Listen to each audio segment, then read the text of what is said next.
Assalamualaikum warahmatullahi wabarakatuh. Saya Wanda Ramawati, angkatan 18. Oke, di sini saya akan memaparkan materi pertama tentang fisiologi pencernaan. Fisiologi pencernaan itu apa sih fisiologi? Kita harus tahu dulu fisiologi itu apa, baru kita ke pencernaannya. Nah, fisiologi ini pengertiannya adalah mempelajari fungsi, mekanisme, cara kerja organ, jaringan, sel-sel organisme. Kemudian ada 4 fisiologi. Apa saja sih 4 tersebut di fisiologi? Yang pertama ada virus, yang kedua ada bakteri, yang ketiga ada tumbuhan, yang keempat ada fisiologi ikan. Nah, di sini tidak hanya ada fisiologi pencernaan, ada juga fisiologi pernafasan, pertumbuhan dan reproduksi. Nah, di sini juga ada persamaan antar sel. Apa sih persamaan antar sel tuh? Tiap sel memerlukan nutrien untuk mempertahankan hidupnya. Semua sel mempunyai nutrien yang sama jenisnya. Semua sel menggunakan oksigen sebagai salah satu zat utama untuk membentuk energi. Kemudian ada transport melalui membran sel.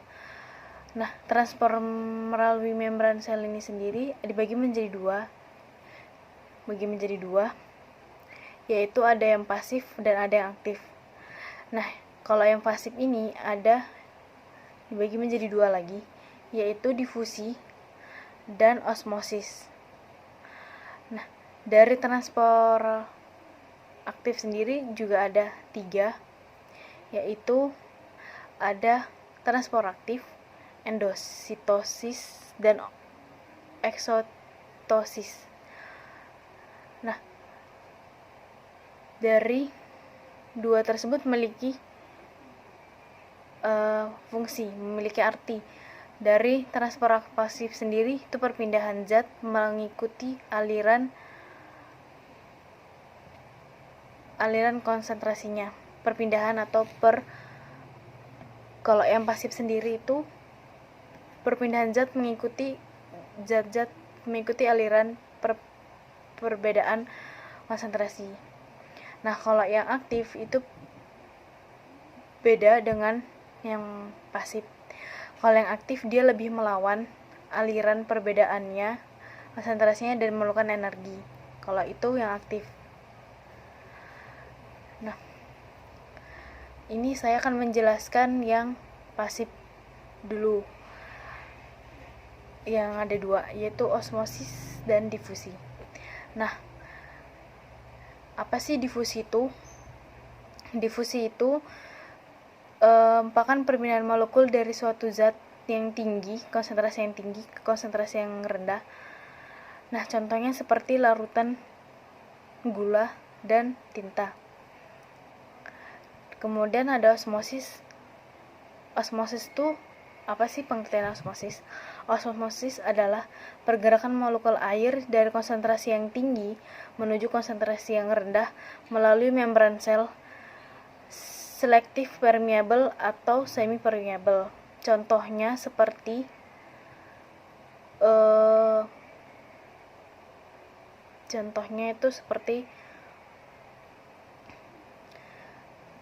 kayak gerak cairan yang encer menuju cairan yang pekat melalui membran semi permeable. Lanjut. Nah, tadi kan yang pasif, sekarang transport yang aktif dibagi menjadi 3. Nah, saya di sini akan menjelaskan transport aktif terlebih dahulu.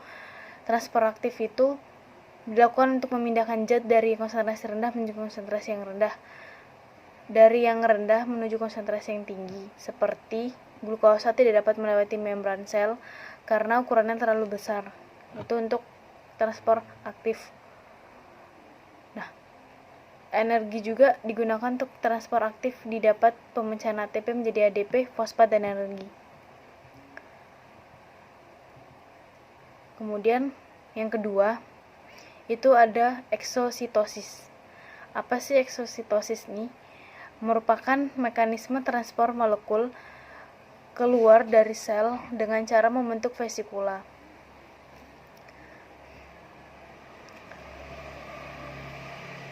Nah, yang ketiga ada endositosis. Endositosis ini merupakan organ mekanisme masuknya molekul ke dalam sel dengan bantuan vesikula. Nah, di sini endositosis dibagi menjadi dua, yaitu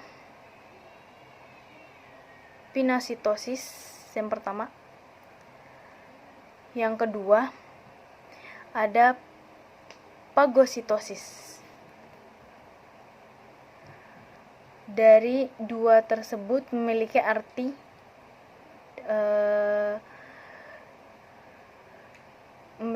masing-masing. Nah, dari kedua dari yang terdapat di endositosis ya, itu kan ada dua, pinositosis dan fagositosis. Yang pertama itu ada pinositosis, yang artinya proses endositosis berupa cairan, itu pinositosis. Kalau yang kedua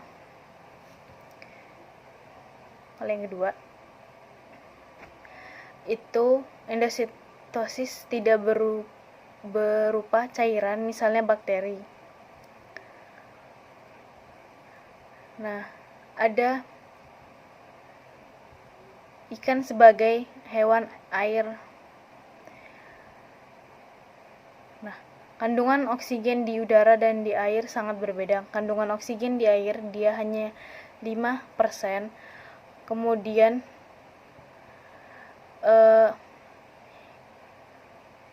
ikan tersebut memiliki beberapa mekanisme fisiologi yang tidak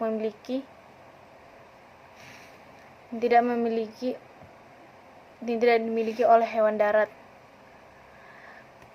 Kemudian rendahnya kandungan oksigen di dalam air menyebabkan hewan air harus memompa sejumlah besar air ke permukaan insang untuk mengambil oksigen. Jadi, apa sih manfaat mempelajari fisiologi? Nah, kita manfaatnya untuk mengetahui fungsi dan mekanisme faktor-faktor yang ada dapat merangsang maupun menghambat kerja suatu organ. Biasanya, di sini saya akan masuk materi kedua tentang organ pencernaan. Apa sih itu organ pencernaan? Nah, organ pencernaan ini banyak meliputi kelenjar pencernaan dan saluran pencernaan. Terus kategori apa saja? Kategori hewan berdasarkan apa yang dominan dimakan? Itu ada herbivora, karnivora, omnivora, dertivora, dan plankton. Nah, di sini saya akan menjelaskan satu persatu tentang saluran pencernaan. Nah, saluran pencernaan ini ada apa aja sih? Yang pertama itu mulut, yang kedua rongga mulut, yang ketiga pharynx, yang keempat esophagus, yang kelima lambung, yang keenam ada pylorus, yang ketujuh ada usus, yang kedelapan ada rektum dan anus. Nah, di sini saya akan menjelaskan yang mulut. Nah, yang mulut ini berfungsi untuk memasukkan makanan. Terus masing-masing mulut ikan itu ada yang berbeda,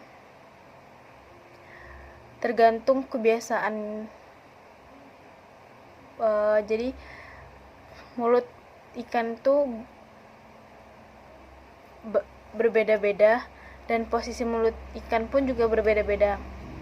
Posisi bervariasi tergantung kebiasaan makan ikannya dan ukuran bukaan mulut dengan ukuran pakan.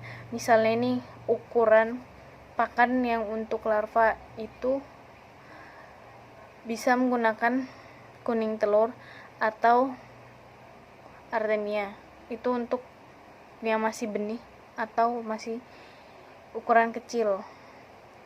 Kalau yang sudah besar itu bisa menggunakan pelet, pakan pelet, atau bisa menggunakan bahan-bahan alami yang ada di sekitar kita. Nah, posisi mulut ikan itu juga ada yang berbeda-beda. Ada empat, yaitu apa saja ya? Yang pertama ada terminal. Terminal ini mulut yang terletak di ujung hidung, contohnya seperti ikan mas. Ikan mas itu mulutnya di ujung hidung, dia terletak di ujung hidung. Makanya bukaan mulut ikan mas itu lebih kecil, nggak terlalu kecil tapi agak sedikit, sedang dikit lah. Dan dia pakan itu menggunakan pelet. Nah, ada subterminal, yaitu mulut terletak di dekat ujung hidung. Itu yang kedua. Yang ketiga ada superior, yaitu mulut terletak di atas hidung. Itu seperti ikan julung-julung. Mungkin yang pernah ke laut atau kemana mungkin pernah lihat ikan julung-julung itu mulutnya seperti posisi mulutnya itu seperti apa. Nah, yang keempat, yang terakhir ini adalah inferior. Mulut terletak di bawah hidung. Dia terletaknya di bawah hidung. Dia paling bawah sekali mulutnya. Dan itu terdapat di laut. Mungkin kalau misalnya biasanya ada yang ngelihat di laut makanan ikan pari itu seperti apa, mungkin bakal tahu.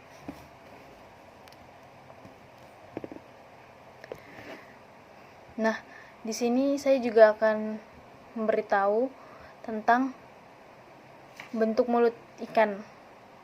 Nah, bentuk mulut ikannya ada 3, yaitu disembulkan, mulut gergaji, dan mulut tabung.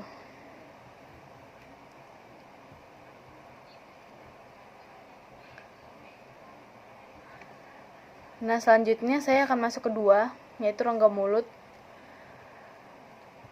Nah, rongga mulut ini pada langit bagian belakang ikan itu terdapat organ palatin yang berfungsi untuk mengatur kelebihan dan memompa air. Dan rongga mulut juga sendiri ada lapisan permukaan, terdapat sel penghasil lendir, stase, arrestor atau stase bud. Ada ikan yang memiliki gigi atau organ keras untuk penghancur makanan. Tidak semua ikan memiliki, bukan tidak semua ya, hanya berapa ikan yang memiliki gigi atau organ keras untuk penghancur makanan. Nah, di sini ada 4 tipe,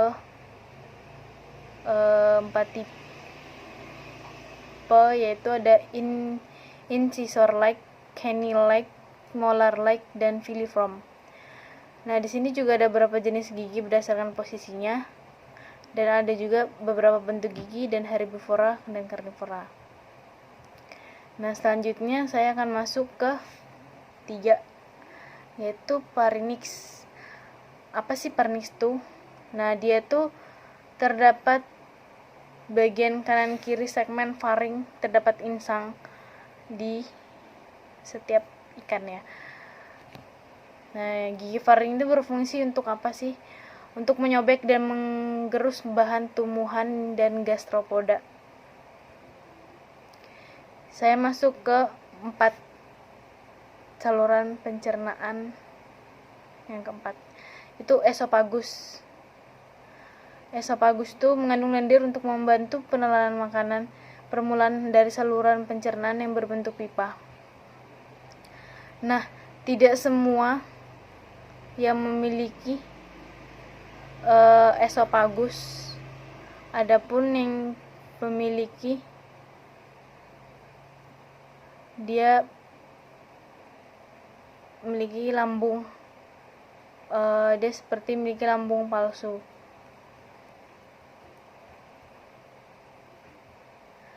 Nah, untuk esofagus sendiri itu juga ada memiliki segmen 4 lapisan, yaitu ada lapisan mukosa, ada lapisan submukosa dan lapisan otot, dan lapisan eserius atau adventris.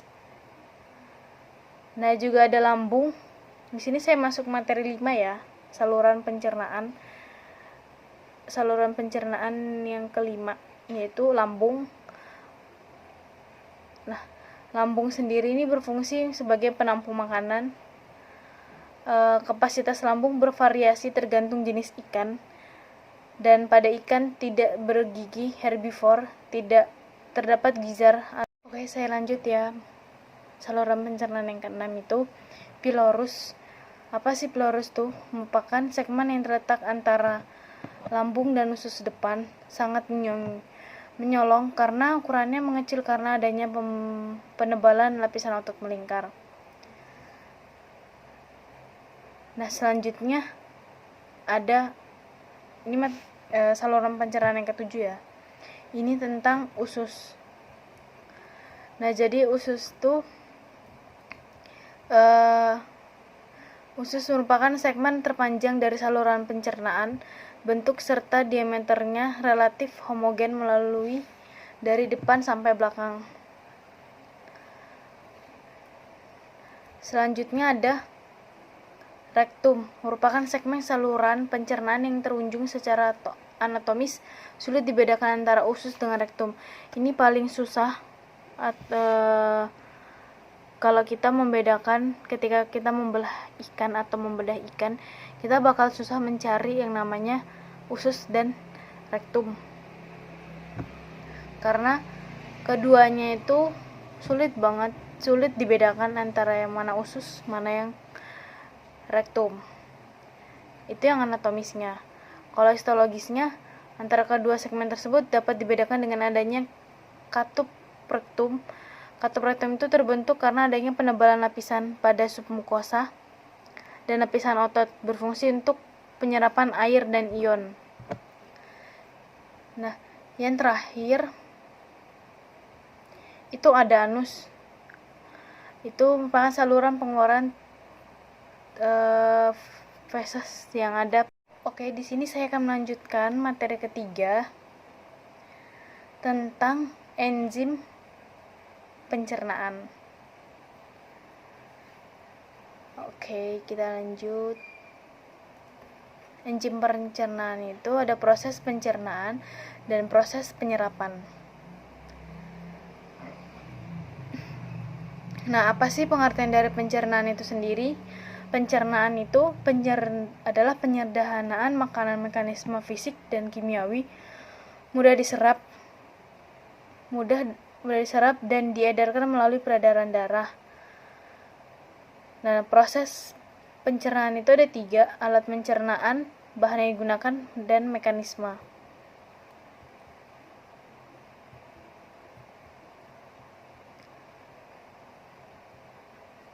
Nah, macam-macam pencernaan makanan itu ada prosesnya dan ada lokasi pencernaan. Prosesnya itu mekanik atau fisik, kemudian ada kimiawi dan biologis. Lokasi pencernaannya ada ekstraseluler dan intraseluler. Nah, kalau yang fisik ini, dia gerakannya ada 2, yaitu gerakan peristaltik dan segmentasi. Gerakan peristaltik itu gerakan yang mendorong saluran pencerna. Peregangan akibat mengumpulnya sejumlah makanan bergerak sepanjang saluran cerna. Gerakan segmentasi, kontraksi, pencampuran makanan dalam usus, menghasilkan gerakan bolak-balik dan menekan makanan pada ujung jonjotnya. Nah, di sini waktu untuk mengosongkan isi lambung berhubungan dengan jumlah pakan yang dikonsumsi, tipe atau struktur pakan, suhu lingkungan. Nah, jadi enzim pencernaan ikan itu biasanya ikan kan diberi makan 3 kali sehari, dan itu ada jarak untuk pemberian pakan. Kenapa? Karena masing-masing ikan itu berbeda. Ada yang bisa sekali itu langsung bisa dikasih banyak, atau ada yang terlebih dahulu dikasih sedikit dulu baru nantinya dikasih banyak. Jadi tergantung jenis-jenis ikan yang untuk diberi makanan untuk dikonsumsinya.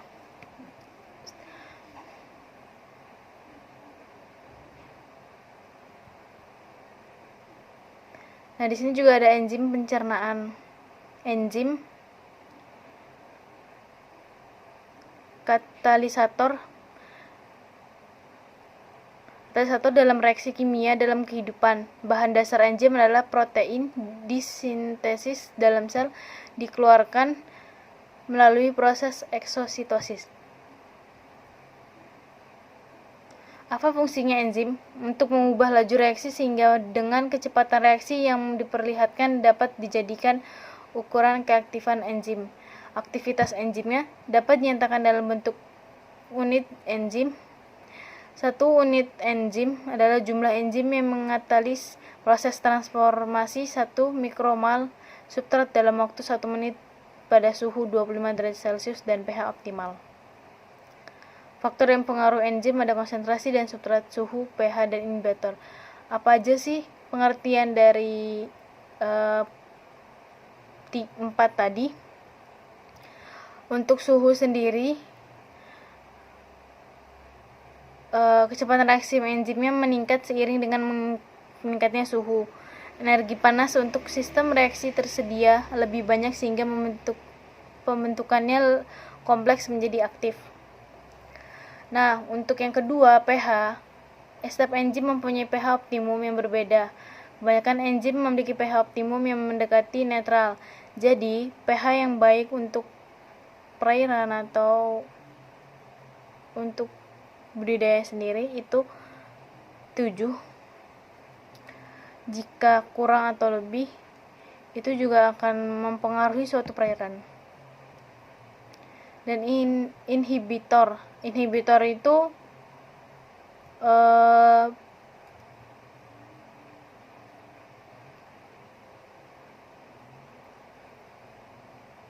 keberadaannya akan berkompetisi dengan substrat untuk mengikuti bagian aktif. Enzim dapat bergabung dengan baik dengan substrat maupun inhibitornya. Dan inhibitor itu ada yang non-kompetitif. Dan non-kompetitif itu apa sih? Dia ada non-kompetitif dan kompetitif. Non-kompetitif itu dia dapat bergabung baik dengan enzim, tapi kalau kompetitif dia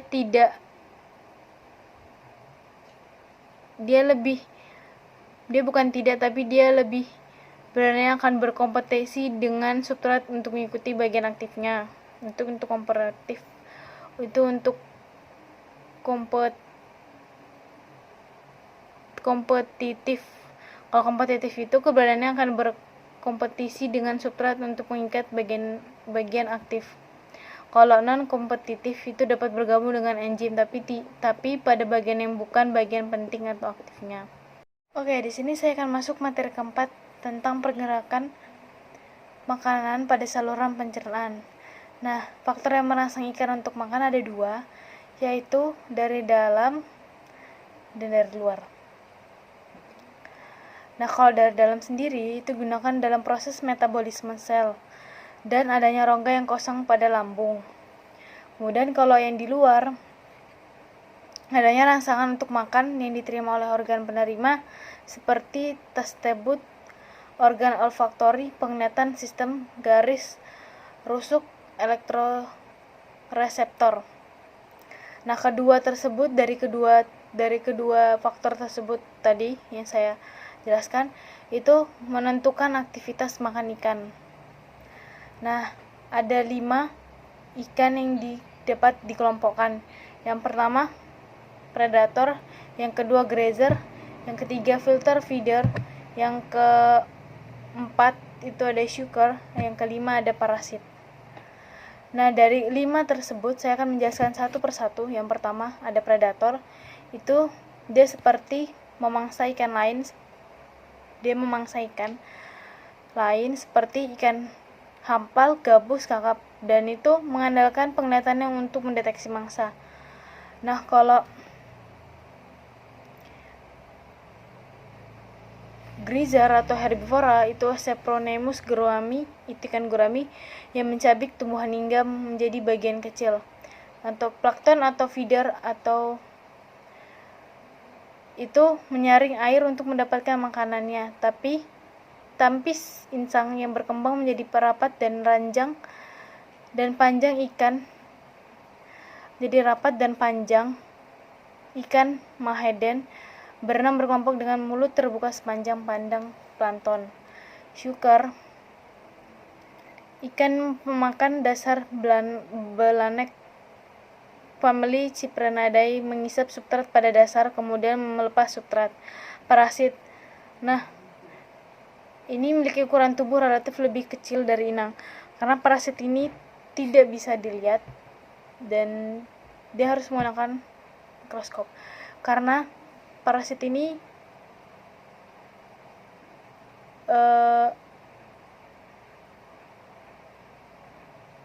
dia relatif lebih kecil dari ini, karena itu biasanya terdapat di ikan-ikan yang ikan sakit, misalnya udah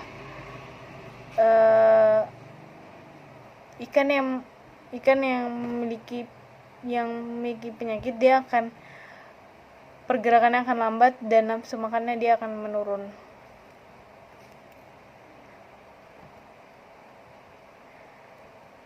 Kemudian lanjut, jenis ikan tertentu makanan dihancurkan, ditelan, bukofori, ukuran makanan terlalu besar atau keras sehingga sulit dicerna.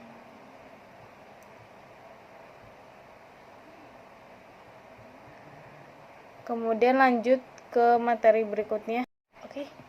Oke, kita lanjut materi 5 tentang pencernaan makanan. Pencernaan makanan itu proses penyederhanaan makanan melalui mekanisme fisik kimiawi sehingga makanan menjadi bahan yang sederhana dan melarut dengan mudah dapat diserap dan diedarkan ke seluruh tubuh melalui sistem peredaran darah. Kemudian fisik atau mekanik, yaitu mulut, lambung, dan usus. Mulut, gigi pada proses pemotongan dan pengerusan makanan. Lambung dan usus, gerakan atau konstruksi otot pada segmen tersebut. Lebih efektif, cairan digestif. Kemudian lanjut materi berikutnya, yaitu pencernaan fisik. Nah, pencernaan fisik ini ada perubahan makanan dari yang asalnya bersifat kompleks menjadi senyawa sederhana. Pencernaan kimiawi asalnya bersifat makro menjadi mikro. Nah, dalam bentuk partikel mikro, makanan menjadi zat terlarut yang dapat diserap oleh dinding usus, yang tidak terserap itu dan anus. Enzim katalisator biologis dalam reaksi kimia yang sangat dibutuhkan dalam kehidupan. Bahan dasar protein yang disintesis di dalam sel dapat dikeluarkan dari sel yang membentuknya melalui proses eksositosisi.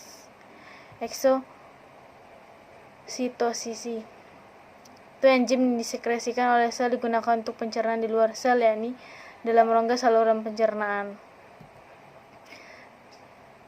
Kemudian ada 3 enzim hidrolase.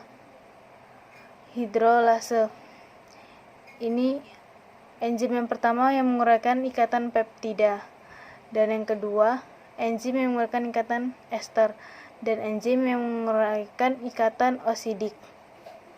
Dan enzim yang menguraikan ikatan peptida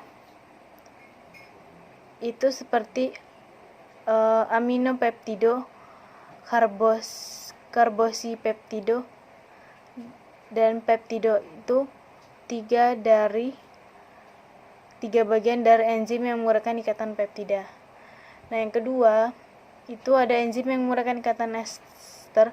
Itu ada karboksi, fosfomonoesterase, dan fosfodiesterase. Dan itu 3 bagian dari enzim yang menguraikan ikatan ester. Kemudian yang terakhir enzim yang mengeluarkan ikatan oksidik itu adalah glukosidase. Itu selanjutnya saya akan masuk materi terakhir, yaitu materi tentang penyerapan zat makanan. Ini materi terakhir. Apa saja yang terdapat di materi penyerapan makanan di sini, yaitu ada karnivora, herbivora. Itu penyerapan nutrien. Dan karnivora adalah penyerapan gula dan asam amino lebih banyak terjadi pada usus bagian belakang dibanding dengan usus bagian depan. Herbivora, usus bagian depan menyerap nutrien lebih banyak dibanding usus bagian belakang. Membran sel sebagai tempat penyerapan zat makanan. Sel yang berperan dalam penyerapan nutrien adalah enterosit, memiliki morfofili pada permukaan usus. Dinding sel tersusun oleh dua lapis lemak, lipid, dan bilayer. Macam-macam tenaga penangkut bahan untuk dapat melewati membran sel, yaitu energi kinetik dari ion dan molekul, tenaga penggerak yang membutuhkan enzim, energi metabolik. Nah, ada juga kecepatan difusi bergantung pada 5 faktor sebagai ukuran, suhu, perbedaan gradien konsentrasi, muatan, tekanan. Kemudian ada juga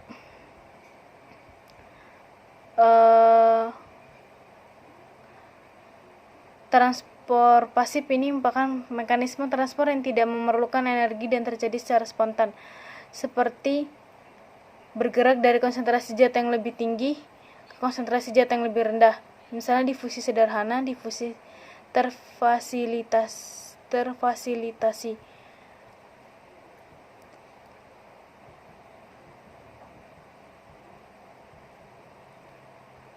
Kemudian ada osmosis, itu perpindahan pelarut air melalui membran permeabel dari konsentrasi pelarut tinggi menuju konsentrasi pelarut rendah.